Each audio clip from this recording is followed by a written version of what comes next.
जी शाबाश मलक सगीर तंदुरुस्त और तवाना रहने के लिए तो मियाँ फयाज साहब योगा के चेयरमैन दूसरे लोग आज अपनी चादरें घर छोड़ आए हैं।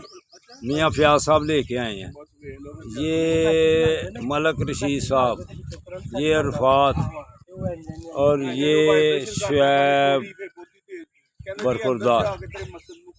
जिंदाबाद जिंदाबाद जिंदाबाद जिंदाबाद। आज अभी मलक ये अरफात भी लगाए होएगी। चलो शाबाश ठीक है ठीक है ठीक है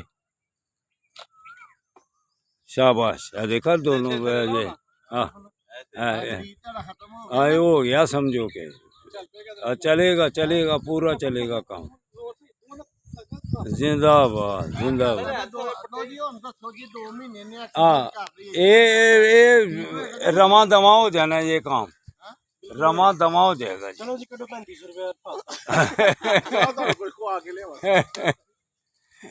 ये जो भी आएगा ऐसी वर्जिश करेगा उसका जिस्म A1 हो जाएगा अल्लाह की मेहरबानी से। अल्लाह हाफिज़ अल्लाह हाफिज़।